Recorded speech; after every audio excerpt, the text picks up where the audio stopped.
semua, kembali lagi masih sama saya dengan Bu Yuli ya. Kita kali ini akan coba bahas tentang temanya pendidikan ya, Bu Yuli ya. Iya. Ada pertanyaan dari salah satu teman kita, apa sih pendapat kita tentang pendidikan di Indonesia dan Finlandia? Ada bukunya tuh mungkin yang mungkin agak ringan bacaannya, Teach Like Finland gitu ya. Itu gimana tuh Bu Yuli? Ya, jadi kalau misalnya kita bandingkan memang banyak perbedaannya gitu ya dibanding persamaan. Kayak beban Ya, jadi beban pelajaran ya. Ya kalau secara dokumen, secara hal-hal yang tertulis memang tujuan pendidikan kita kan sangat komprehensif ya, membentuk manusia yang utuh dari spiritual, sosial dan sebagainya. Yep. Kemudian karena kita menerapkan sistem pendidikan berbasis standar, jadi segala sesuatunya distandarkan. Standarkan dalam arti ya kita tetap melaksanakan ujian nasional. Mungkin nggak ada yang tahu nih yang bikin standar-standar itu siapa. Ya, jadi di Badan Standar Nasional Pendidikan itu yang menetapkan standar, kemudian nanti yang namanya BSNP ya. Ya, BSNP, kemudian nanti ada yang di turunannya lagi ada yang mengembangkan kurikulum. Terus di kementerian pusat itu kurikulum. apa tuh hubungannya? Kan yang bikin standar kan BSNP. Ya, nanti dari standar-standar itulah misalnya salah satu bagiannya misalnya pusat kurikulum. Pusat kurikulum itu dia akan mengambil standar kompetensi lulusan, standar isi, standar proses, standar penilaian. 8 standar itu ya. 4 aja untuk mengonstruk kurikulum. Ya. Nah, nanti dari konstruk kurikulum nanti di Puspendik misalnya penilaian mengambilnya standar penilaian.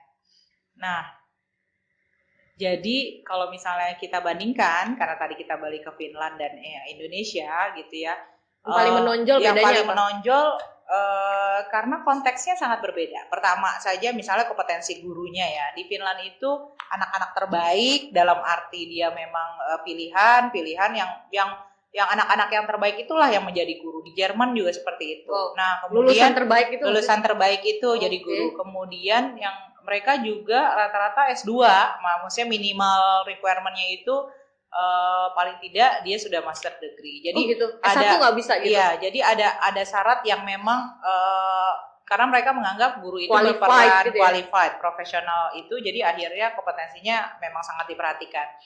Kemudian dari segi guru berarti pertama. Dari segi guru. Dari segi yang kedua sebenarnya sih class size sering diperdebatkan ya, jadi isu atau tidak gitu ya. Misalnya apakah jumlah kelas yang besar berperan signifikan, jumlah kelas memang sih perhatian kita terhadap kelas yang jumlahnya sangat kecil kan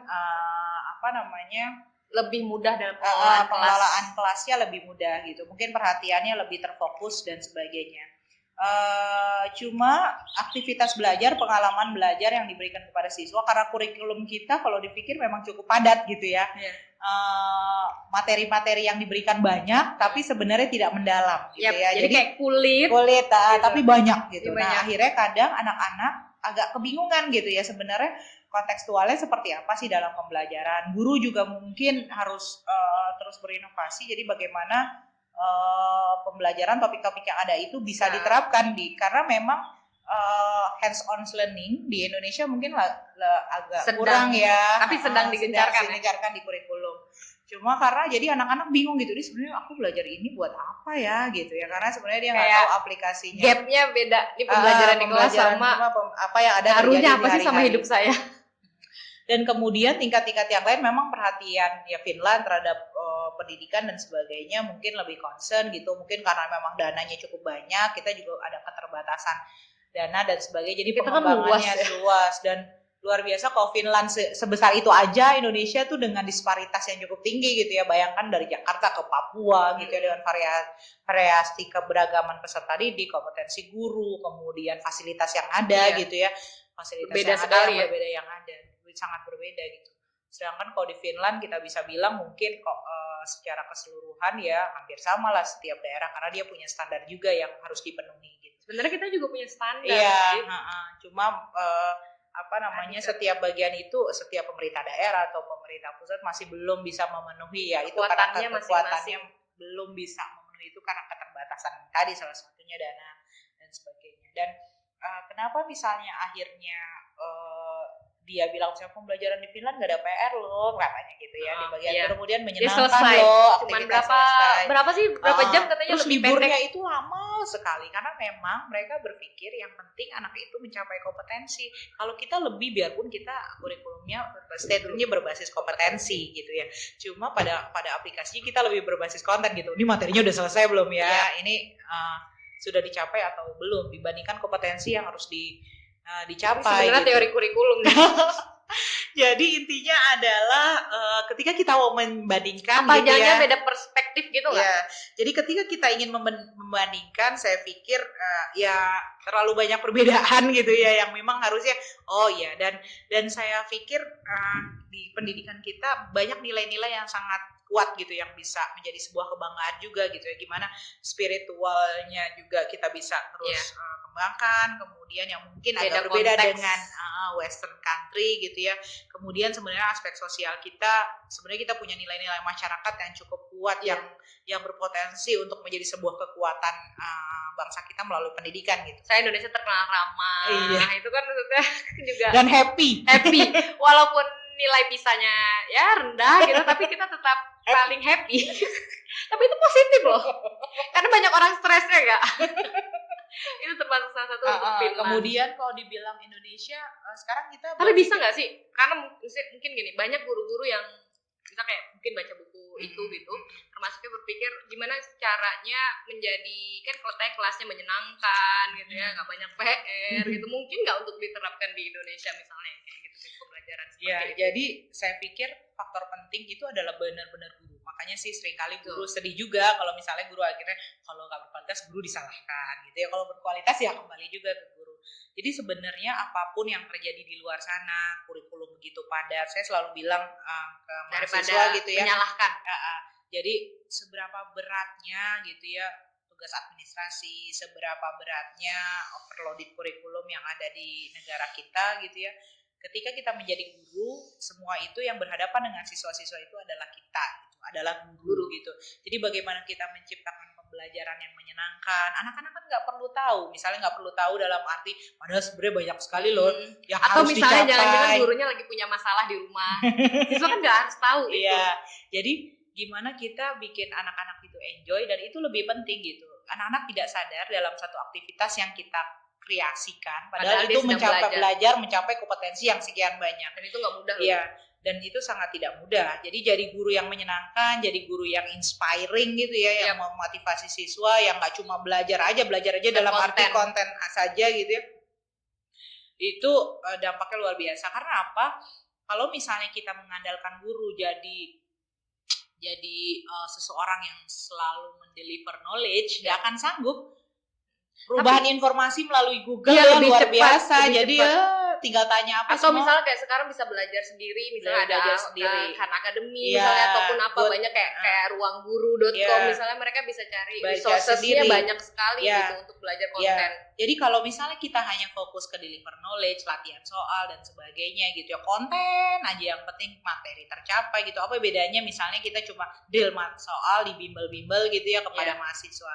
Jadi saya pikir fungsi guru di kelas itu kita lebih sebagai fasilitator, memotivasi dia menjadi manusia pembelajar yang mau belajar termotivasi. Mungkin kita menstimulasi dia hanya dengan satu topik. Ibu tadi misalnya ngomongin masalah misalnya limbah ya. Coba setelah ini dia malah lebih mencari lebih dalam. Nah saat itulah guru itu berhasil gitu.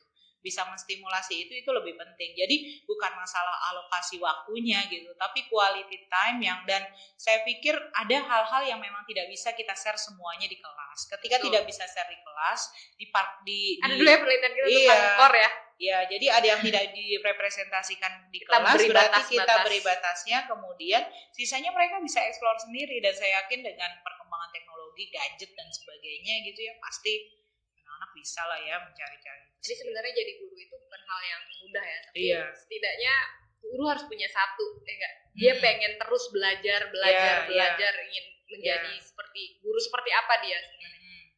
Karena emang role sebagai guru itu tidak akan bisa tergantikan bagaimanapun sekarang pembelajaran yang kalau bilangnya IT, sekarang IT dengan misal MOOCs ataupun itu segala macam online ataupun apa, itu tidak akan bisa tergantikan misalnya guru itu profesinya, ya nggak sih? Kalau Iya. misalnya kan pekerjaan-pekerjaan lain itu mungkin bisa tergantikan, tapi kalau guru kok menurut saya nggak bisa. Iya.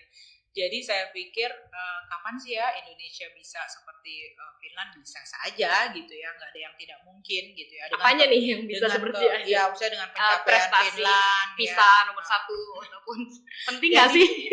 Jadi kalau menurut saya apa sih yang kita anggap misalnya pendidikan berkualitas? Apakah lulusan kita yang bisa berkompetitif dalam dunia internasional? Iya. Apakah Itu literasi manusia sains itu ya, positif, ya, itu positif. atau manusia yang kita anggap bisa memberikan kontribusi Ya, problem solving ini terhadap masyarakat gitu ya. Jadi apa? kontribusi Gitu. Jadi standar-standar yang kita pastikan dia apa sih kriteria yang pendidikan berkualitas, itulah acuan kita. Jadi kita pikir dengan konteks kita apa sih yang identitas Indonesia gitu, identitas pendidikan kita yang bisa kita capai gitu dibandingkan Kekhasan, kita ya kekhasan bener-bener itu, ngambil gitu. plek. Ya, dan memang pendidikan kan berkontribusi terhadap kualitas manusia ya. Jadi memang Bahkan ekonomi juga dipengaruhi. Jadi saya pikir dengan karakteristik itu tetap semangat, khususnya yang calon guru dan sebagainya. Kalian adalah salah satu kita juga guru profesi yang bisa mengubah otak manusia gitu Iya, ya, betul. neuron-neuron yang ada di sana. Kemudian dan itu juga, terjadi ya. Iya, dan kualitas kualitas pendidikan mungkin suatu saat siswa Anda itu adalah pengusaha, Iya, menteri, bisa presiden gitu. Jadi apa yang Anda tanamkan itu saat itu jauh lebih penting daripada hanya sekedar latihan soal, semua materi tersampaikan.